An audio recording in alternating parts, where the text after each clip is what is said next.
was first put into this pilot, I had no idea what I was getting myself into. When I started looking at the site, it started looking like it was a little bit different through changes of how you go about doing things, but in all reality, it's all the same way from the old site going to the new one. So what I did here, let me see if I can bring out my old site. Alright, as you can see, this is my old site that I inherited when I first came to Blankner. I've only been there for a year, so I barely was able to touch any of this mess. But when the opportunity struck that I was able to start a new SharePoint site, I took the opportunity to clean up all of this mess on here. And now, as you saw from the old one to the new one, it's a lot cleaner. I organized it quite a bit. So the use that I have for my teachers and staff is the master calendar. It displays all the events, any special events that might happen that is not ordinary on the Blankner calendar that's given to the parents. Over here, this is a birthday list, and what this list consists of is a list that someone that actually took the time to sit there and add in every single person. Now, this is different from the old one. The old one was manually put in, if you can see in the far right. Someone actually took their time to sit there per month to go and add in these names over and over again every year. And I felt that was a little too much work for someone that does a lot of work as a guidance clerk. So what I did is I made it so there's a special filter on this list so that every single time when it's a new month, it'll pull automatically whose birthday it is for that month and let you know which day it is. That made her job a lot easier. So the other thing she had to do was just add in new people, take out people when they leave. If there's any errors, she just goes in there and modifies the list. Any questions so far? Alright, cool. The next part that I have over here is the master documents. This is all of our forms where we keep it's mostly our bin for our very important documents that don't need to be cycled out every year. We have our forms, our information, our maps, our PLCs, and my documentation that I made for the school itself. And we also have a special folder in there called the assessments folder. And this is where the teachers do their assessments of the children, how they do their things. And we did something a little bit special when it was recently added in, that you could actually edit sheets, documents, PowerPoint presentations in the website. I'm just going to go in with the Word document. This one I had instructions on how they can go about modifying information on here. I'll go through here really fast. And as you can see, you can easily edit it in the website, so that's what I kind of told my teachers to do. They go by this on how they can put in their assessments and how they should do it through the web app and not pulling it out of Excel, pulling it into Excel. The reason why you want to do it from the site instead of doing it through Excel is when a teacher goes and saves a file and another teacher is working on it, their work that they just saved is now been written over by someone else. And through here, they can work on it simultaneously. You can have 5 teachers, 10 teachers, 20 teachers working on it at the same time, and those changes are made at the time that they put in the cell. So they don't have to save it all, it's automatically saved. That's what I told them to do for the assessments.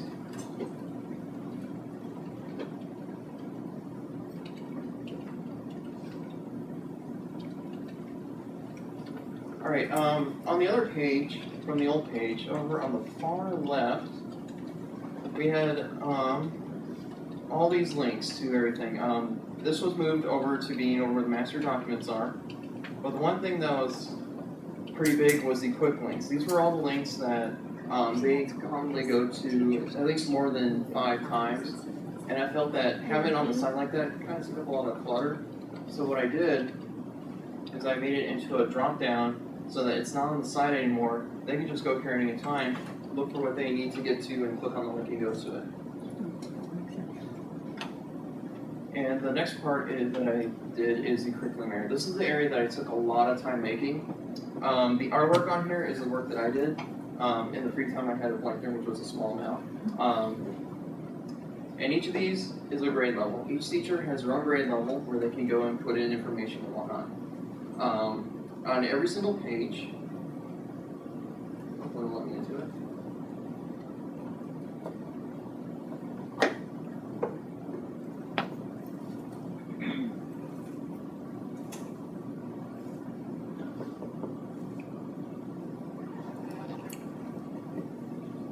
A lot of my teachers don't use certain areas that I added in, but a lot of them do use certain things more than others.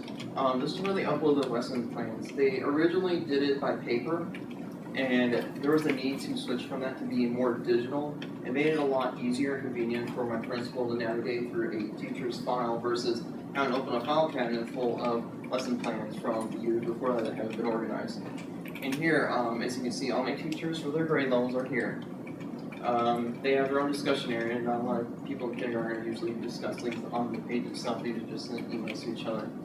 And this is their shared documents area for information that they want to share between everybody. Each of these folders are set up so that only that teacher can access that folder at a time. Like Ms. Cassius cannot access Daniel and vice versa. They also have their own calendar, where if they want to add events that are pertaining to just kindergarten, they can add it on here. They can sync with Outlook to be able to access that information. So that's more of a collaboration with their kindergarten group.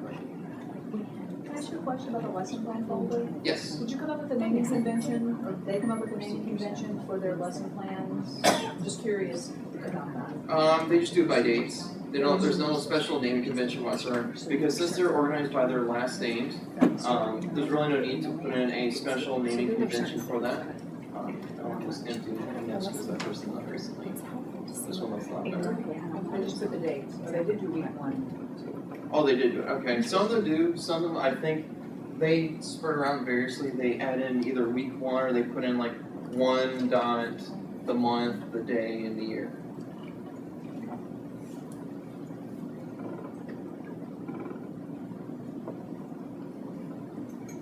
I'm taking that out later. That used to be for something where they can share student links, but they've used it more. They haven't really used it as much, so I'm kind of taking that out. They felt that after I talked with them, they didn't have a need to have it where student links are posted on here.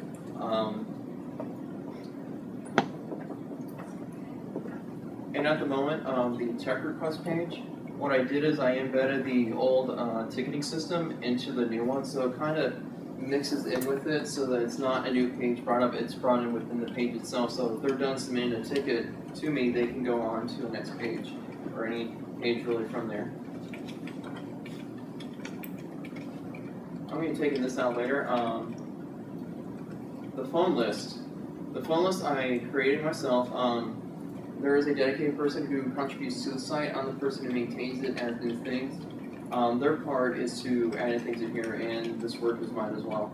Except for this one. This one I found online. I don't know why it's there, but anyways, under here, it has a list of all my teachers, their extensions. We recently switched over to the IP phone system, and we have a 7-digit extension, so it made it a little bit easier for them to be able to make searching for someone if they need to know what room they're in, what their position is. It's all on here. For the OCPS phone list, this is a list that I keep for myself that I update. If they ever need to dial an extension, it's dialed through the 7-digit number to dial to another school versus kind of dial out to help the county save money. So they all use this to dial out to like a Popka Elementary or Avalon Middle School. Yeah. Question about the list. Is this something they have to create within SharePoint, or is this something they can take from an existing spreadsheet and layer on to the list? Or they have to build it inside SharePoint, I guess is what I'm asking. The answer is yes to both questions. Yes, twice. Okay. One, you can create it in a regular list right here within SharePoint, or you can take an Excel spreadsheet that's already existing and you can import that into the list. And it looks just like that, correct. Perfect. Yep. So when you create a new list, instead of selecting list, you select from a spreadsheet, and then it'll import all your columns, everything right into that list. Great. What I did here is I first built the list of what is on the Excel sheet, and what I did was I literally just took it, copy and pasted it in there, and it just pulled the information in and just added in all of it. It didn't take me that long at all. I think it was only 5 minutes, not even that. And the last part, which I took a little more time on, is the room schedule. I still have to make 2 more for the front conference room and the frog room. The way I have it set up is if the computer lab needs to be rented out, the media specialist has the ability to add in events. She's the only person that can do it. Everyone else can only view the list. And as you can see here, you can tell by the title I set up so that it goes by the teacher's name and what time they're taking it over, so that when a new event is added for what time they want to use the computer lab, they can just look and see who it is that's using it. And the way it's set up under when you create a new ticket on the new event, let's see if it'll pull it up. If they want to make a new event, the way I have it set up on the form is the teacher, the reason why they are using the computer lab, the start and end time, and how many times it reoccurs, because some teachers use the computer lab every Tuesday, and some of them just use it all day. So I made it so there's more options to that.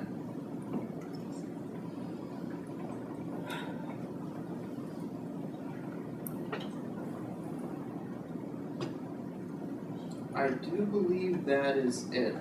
Does everybody have any questions at all? Yes? Going back to teachers signing up for the lab, Yes. can you take away the option of them being able to sign up like every Wednesday at every time? My media specialist is the only one that has control over that. Every teacher can only see it. They can't really add things to it. So the media specialist is the only one that has the ability to add in events. And also the cool thing that she likes about it is, like, let's say for example, under Thursday at 12:55, Wallace decided to move that to Friday, and Schulteis is not there anymore. He decided that he wants to do that on Monday, or actually Wednesday. The media specialist can actually just take it, drag it over, and say, I want it to be for Friday, and now she's over on Friday instead of being Thursday.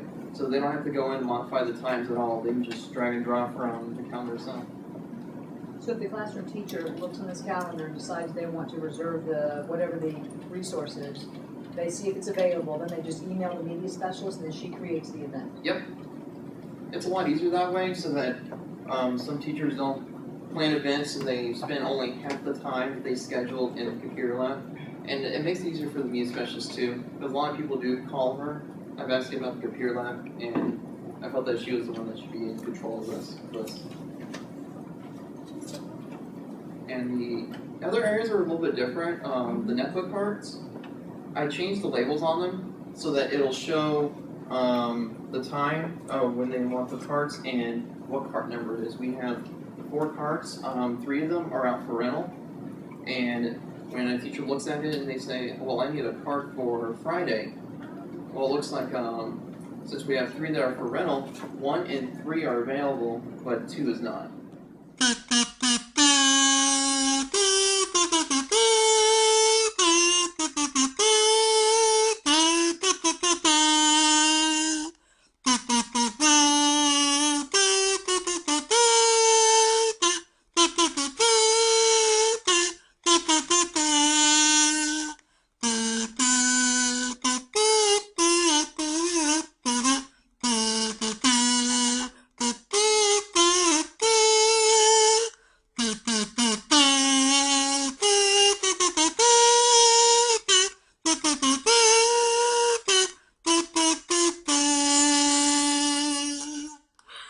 Out of breath.